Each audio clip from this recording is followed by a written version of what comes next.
All right, I am really excited to be sitting down with Jill Shepard Piercy Clark. Jill is the CEO and the executive director and probably every other title of the Dunamis Wellness Center, which is an amazing resource here in our community, here in Shasta County, Redding specifically. And we are, if you haven't noticed, we've shifted gears. We're talking about mental health this month.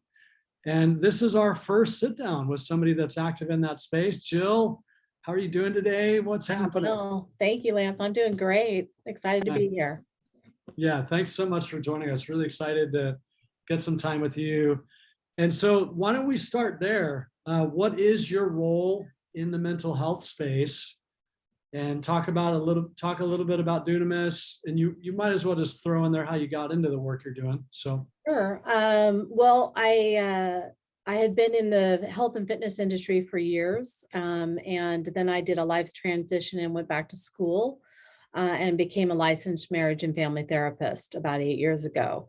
Why I was going through that process, I kept thinking, why is mental health sitting in the corner and no one wants to talk about it?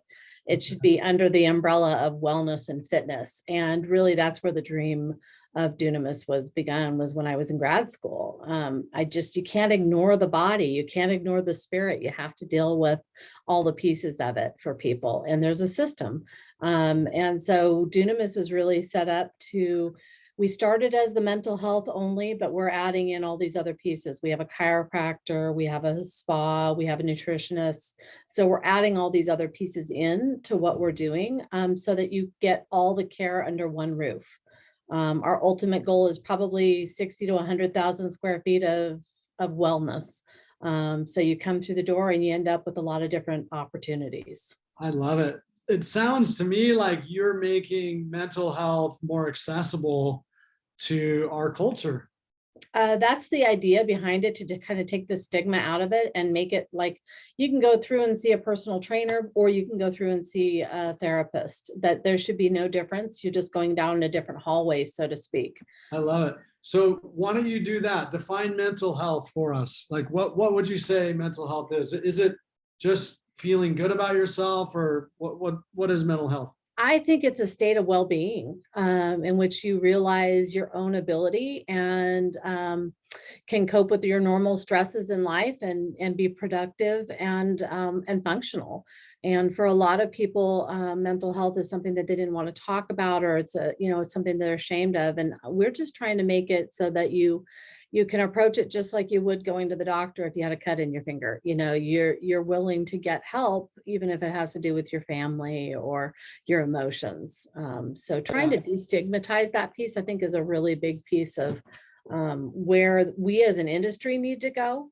The mental health division has kind of taken it to a very clinical place. And one of the things that we're trying to do is bring it to be a normal thing.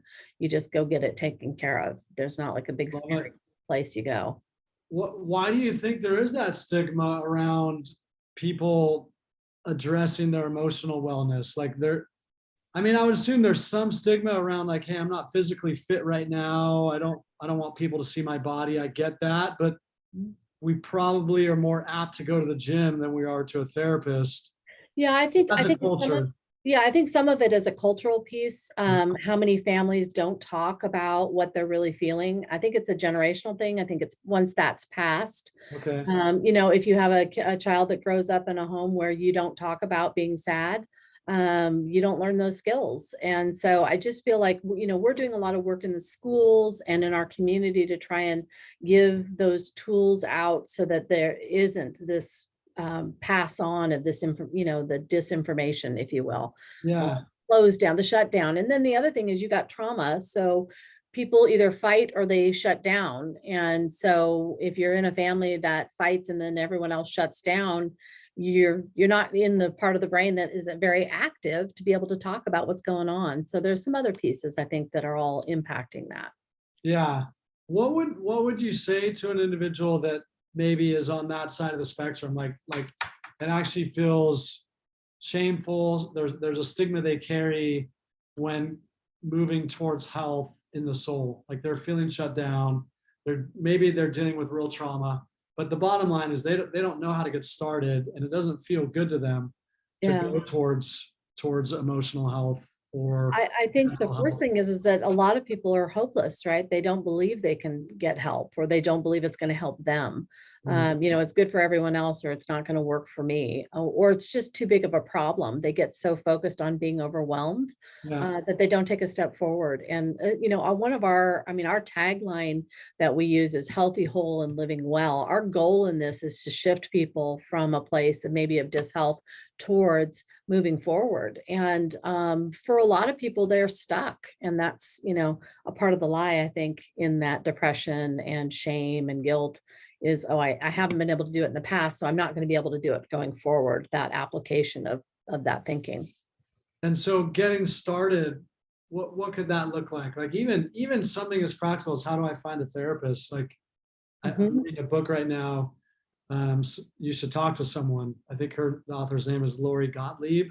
Mhm. And I was surprised to find a few pages on here's how to find a therapist. And I was like, wow, that's really empowering. You just broke it down. It's pretty practical. Well, So yeah, it- any steps, any tips on yeah. how to start the process? Well, it's about relationships. So, when you're reviewing bios, because most people go online and they scan, or go into like our website where there's over 30 clinicians.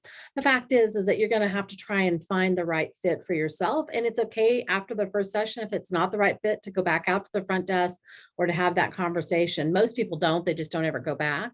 Okay. But I think that you just have to know what you're looking for. And if you don't know, it's okay. Come in and let's figure it out together. I mean, sometimes it's just sitting down and breaking open the combination of things that have been going on for you. Yeah. But don't be afraid of it. I understand there's a lot of fear around it. I have people come in and say they're nervous all the time, and I'm like, what are you really afraid of? Yeah. And they don't even know.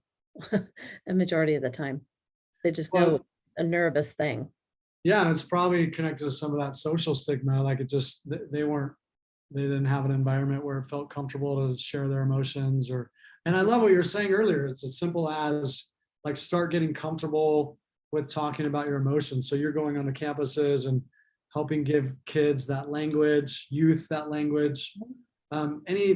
Anything from that piece of the journey, like as you're helping people to make this more natural? I don't know if you have any stories there or things that you do that can help people Well, I mean, one of the who things, shut down, who feel you like I know, don't know how to open up. if they're used to shutting down, I usually get people journaling, writing out your stuff before you go in to see a therapist, I think could probably help quite a bit. Yeah. It uses the frontal lobe. Now that's where I'm different as a therapist. I'm looking at the brain and the health of the brain along with the emotion of it. Yeah. But there are different types of therapists depending on what what you're looking for. But most of the time you just need to spend a little bit of time knowing why you're going, so that when you walk through the door, you have some goals. What is it that you really want to do in therapy? That's great. So you talked about you have different types of clinicians or therapists, and I know specifically you spend some time doing neurofeedback. I do. Do you want to talk about neurofeedback, what it is, some of the things Sure. you've seen? I think the best way to explain it is we call it brain training. So just like you would go to visit a personal trainer to work out for your body or to change your body, we're going to teach your brain how to do something different with brain training neurofeedback. Developed over 50 years ago by NASA. So some of the smartest minds on the planet created it. It's a non-invasive way.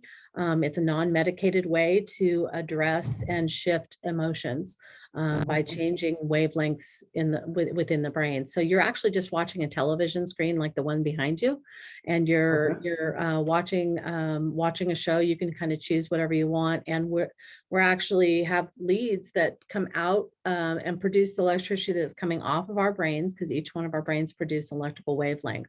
It's being measured and sent to the computer and then put up onto the screen. So the brain is actually learning from itself on the screen. This sounds a little sci-fi to me. I know, but what I Can love you- about it is that I can teach you CBT. I can teach you how to control your thoughts or at least manage your thoughts to some Yeah. degree or another, but I can never teach you how to shift your brain so that it won't go into fight or flight mode. And that's a major proponent of people's trauma is when their brains go into fight or flight, they either are thinking too fast and they blow up, or they shut Yeah. down and they basically have no process. And so that part of the brain is actually back here, the amygdala hypothalamus. And so when the brain is processing back here, there's no logic, reasoning, or verbal ability. It's all up here in the front. And so it's teaching the brain how to process in a different way. And it's super helpful. We combine that with EMDR. So it's a great shift because I can't teach you what the brain machine can teach you. I love this. So this is like, so would this be, it sounds like it'd be valuable for anybody, but maybe the specific highlight is on people who've gone through some trauma. Like you're, No, I mean, I have never met anyone, Lance, that couldn't use brain training. I've done it myself. I'm in, man. I'm interested. Yeah, attention problems.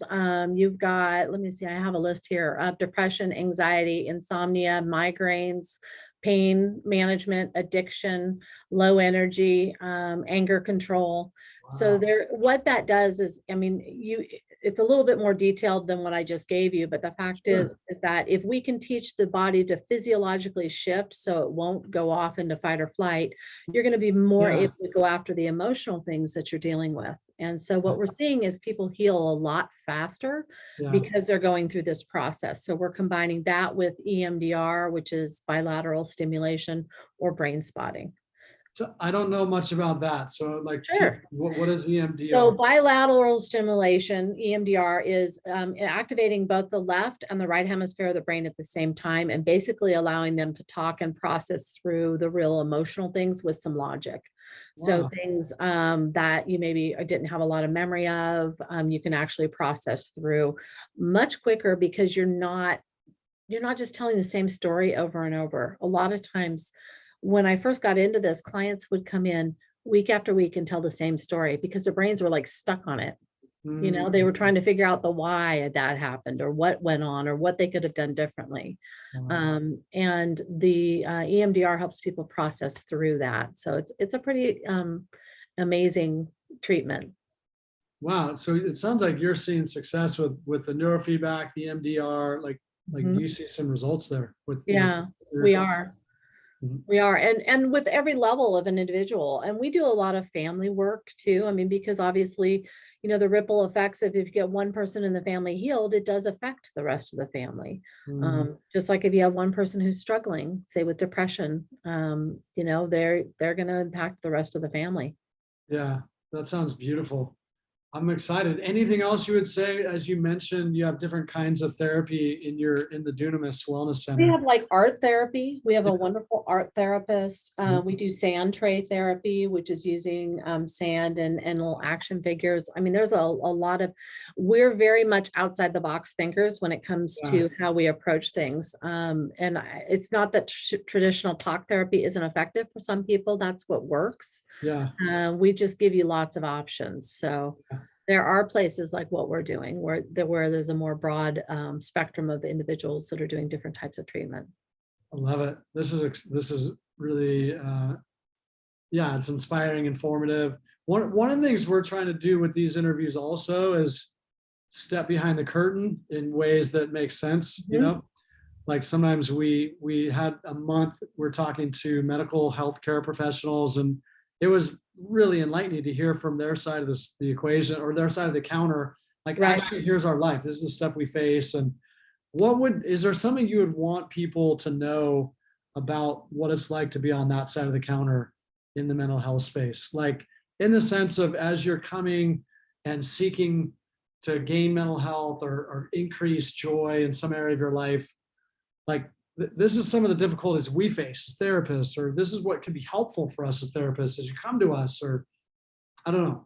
I saw that question. And I thought, I really believe in the relationship piece of what I do. And that's what drives me, right? To help others, that real need to make sure and to caregive for others. But I I do walk away from sessions learning stuff about myself and having things that clients point out or say that are like, wow, I didn't ever think of it that way. I think it's about having a conversation, Yeah, and that I'm always going to be learning and changing just like my clients. And sometimes it happens from them and sometimes it happens to them, you know? sure, sure. That's great. And then as you talk about the facets of mental health, like I hear you are quite, it feels like you're a business builder. Like you're not just sitting in a chair doing therapy, which is really necessary and extremely valuable, but you're also thinking on kind of these other planes of how we can grow something and make something a bit bigger. And anything you want to speak about to that process? I think there's a piece of it that I love. Like I think I have a staff of about 80 right now. And one of my biggest joys is coming in and making sure they're happy doing Yeah, what they do every day. And so creating an environment, I have a background in business. And so a lot of therapists don't. And so it's kind of done what it's done in the sense of the change because of who I am, but also because I'm open to letting people come in with their dreams and we figure out how to make them happen. And I really think that's going to be what's going to change Dunamis more than anything is the people that work with us, and the staff that are involved. They're working really hard. And most of them have dreams that they've never thought about how to get there. And I'm a dream builder. And yeah. that's really, the nature of who I am. So it's been interesting to see how the business has changed as that's happened. And it's been I think you said about a 7-year journey. Yeah, we actually have only been open just over 4 years, four and a Okay. half years. I have been a therapist 7 years, almost 8. Okay. Yeah. Yeah, I love that. I love the duality there. Like you're building something and you're building lives, and it sounds like you're exercising real natural leadership capacity with your team and Yeah, giving them space to get big. And yeah, it sounds like an amazing environment to be a part of. Like you guys are in the midst of healing and seeing people happen at the same time. I love it. yeah. It's I love what I do every day, and honestly, if you can't do that, I don't go to work. Yeah, I that's exciting. Come on. yeah. Well, No, anything else as we're coming towards an end here, and then there's no rush to end, but anything on your mind that I haven't steered the conversation towards? And I don't know. I think one of the questions I have is like, what do people really want when they're coming to therapy? yeah, I don't think most of the time when I'm a goal-oriented therapist, so when someone comes in and sits down in front of me, my first question is, what are we doing? What is yeah, our goal here? And I think that most people don't know. They just say, I want to get out of where I am. yeah, And we as humans tend to not move and make any change unless we are in pain, yeah, unfortunately. But it's also a good time to, as hard as that is, it's a good time because we're willing to do something different than what we've been doing. yeah. And obviously, without uncovering anyone's stories, like what would you share from your years of working with people on change? Like how do people change? And I love what you just stated there. Like sometimes people are coming into your office, they don't really know why they're there, but they know there's pain and they're Mhm. trying to figure out a fix to that. Like give some insights on how change occurs in people's lives. And I'm sure it's different for different people, but Well, I think there's a lot of skills that, we as individuals don't get growing up. yeah, Our school systems don't teach, this resilience piece. And, it's all, there's so much perfection in this world that I think that we're up against this we should be here thing. uh, And, the fact is it's a journey. I'm going to make mistakes along the way. And if I'm afraid to make mistakes, it's going to be really hard for me to move forward. So I feel like there's pieces of that just in looking at it is like, okay, be willing to fall down a little bit. It's okay. If the person next to you knows about it, it's probably better for both of you. You yeah, know, yeah, I like that. That's really you good. don't have to do it all yourself, and don't be overwhelmed by it. One of the things I love about coming into therapy is we take and put everything I call dumping out the purse. We dump out the purse and we take a look at all the stuff, what needs to be there, what doesn't need to be there, what needs to be thrown away, what belongs to someone else, and begin to really pull apart this big overwhelmed ball they come in with. Yeah, which I can tell can be a really threatening process for some people. Like that Yeah. could be very terrifying. Like, But if I'm you sit showing you down and all of my junk. That's right. Well, but if you look at everything that you need to change at one time, it's going to be overwhelming for anyone. So I'm one of those, let's break it down into chunks. Let's set some priority. Let's take a look at what you're really trying to shift and then set some goals so that you can get there. I like that. Yeah, that feels really concrete, really practical.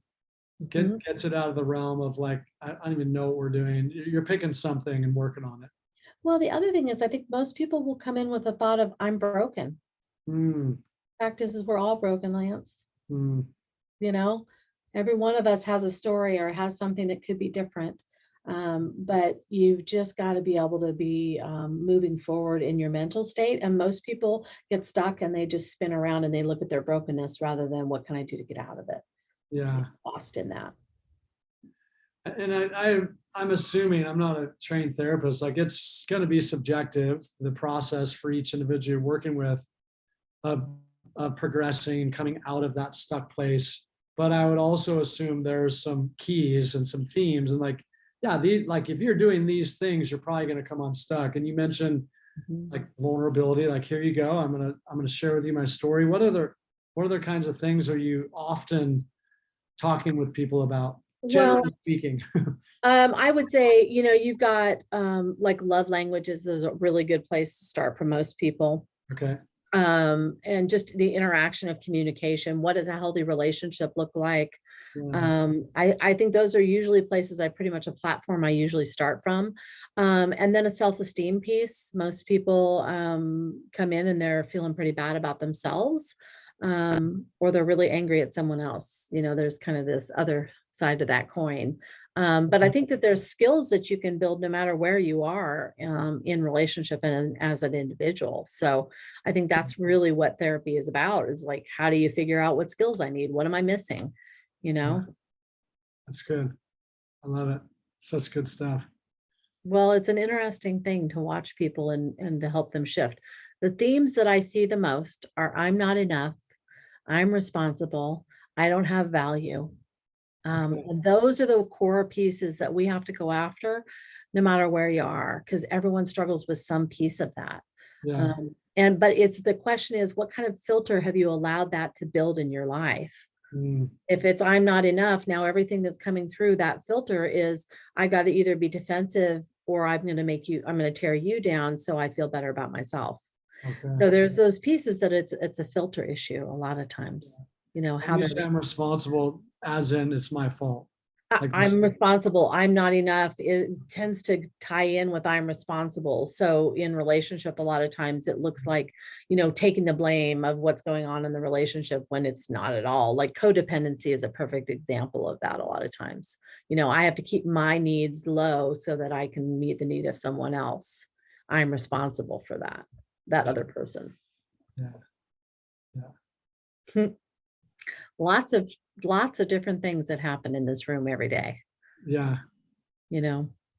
And is it typical that somebody will be with you for a long time and maybe it's often that somebody sees you a few times and they get what they needed and they're good to go, or it just You depends? know, I am not the typical therapist, so I'm a little bit different in that I do not believe in I always tell people I'm going to be a tool for life, but you're going to come and go and use me as you need me rather than seeing me every week. Okay. I believe in more of a brief if we can get through the trauma because I'm using methods that are going more at the root of it rather than you just telling me your story every time you come in of what's Yeah. happening this week. What we do is we're really looking at the roots of how to pull some of that stuff, those filters, Yeah. and start to shift them. And that's really when we get changed, when we use that bilateral stimulation and neurofeedback, for example. That's a combination that most therapists don't use, and yet it's been around for over 20 years. Yeah. So Yeah. that, And where would people find out more about those methods? Like just go to the yeah, the website, website, Dunamis the Wellness. website has it, or they could go and just Google neurofeedback therapy. Yeah. There have been a lot of people that have done it over the years, and there are, honestly, I think it's a lot more effective than medication. That's just my personal take on it. I Sure. think, as an industry, we are facing that typical, let's just go to the doctor and get a pill for it. And there's other ways to do it. Not to say that that's right or wrong, because everyone has to make their own choice in that. But, you know, if you're looking for something that's not medicated and a different way to approach things, I love the neurofeedback because there's so many different pieces that it changes for people. You know, they maybe come in for anxiety, but they end up with self-esteem because we start to shift how they can interact with someone, what they listen to in conversation. It's a really powerful thing to start to shift the brain. Oh, I mean, I am so fascinated right now. You're gonna have to come try it, Lance. No, I really do want to try it. I'm like, wow. Because Absolutely. most of the other stuff is like, well, you just need to think differently and train your brain. And I get that. Like, yeah, I need to change the way I think because that thinking is not helping me. But it sounds like what you're talking about is something happens at an organic level, something is stimulated to help you think differently. Yeah, well, it's really, training the brain to operate at a different wavelength. So if we're operating at a real high wavelength when we map the brain, we're going to see anxiety, PTSD typically is there. You're going to see inability to trust, brain fog, inability to sleep. I mean, all of those symptoms, I'm pretty good at spotting patterns. So when someone comes in and they start telling me their story, I'm like, oh, wait a second, there's something going on in the brain here that we can actually teach the brain to do something different so it doesn't do that. So someone who operates at a low frequency is typically going to see more of depressive pieces. They want to sleep all the time. You know, they have a tendency to look at the world with everything's wrong kind of an attitude, the glass half empty. And what's interesting about it is it doesn't matter what's going on in their lives. The symptoms are the same. And one of the reasons I can spot a pattern is I've been seeing it for so long. So it's not that the story is not important, because it really is. But the fact is that if there's something going on in the brain that we can shift, the story becomes just a piece of it. It's not the whole thing. It's not the whole focus. Totally. Absolutely. And not every therapist goes about it this way, Lance. Well, no, this sounds like a very, I don't want to say alternative, but it sounds different but it sounds effective. And it's the first I've heard of it. So I'm learning something. I'm glad we're talking to you. I hope people out there are getting their interest piqued. And so, yeah, just Google neurofeedback. Your guys' website is just dunamiswellness.com. Yeah. And so you guys can look there as well. Any other info on how people can find you guys besides that website? I've looked at your guys' website. It's really clean, really easy to navigate. You can even find a therapist that way. Just go to Dunamis Wellness and you can schedule an appointment. Yeah, you can schedule an appointment online. We have Chico's opening here November 1st. So we're kind of spreading out. We're heading towards Monterey and the Central Coast, because that's where I'm from. But we're excited about being able to help more people and really help where our goal is to help communities shift, you know, and provide an opportunity for them to do that. It's beautiful. I love it. Well, we've had a good conversation, like so much good information. Really appreciate you taking time with us, Jill. Absolutely. Again, we're doing the mental health thing this month, so we'll have other interviews. Make sure you guys look at DunamisWellness.com that's a local resource here, but it sounds like they're also branching out into Chico and headed towards the Central Coast. I don't know how far away that is, but not that far. How long in the future that is for you. And again, Jill, thanks. I appreciate the time. Have a good rest of your afternoon. Thank you, Lance. Thank you for all you do in the community to help these people that need extra help. You know, we're glad to be able to be a resource for you. So thanks for inviting me. My pleasure. Thank you for being so generous with us. Have a great day. Okay. Bye.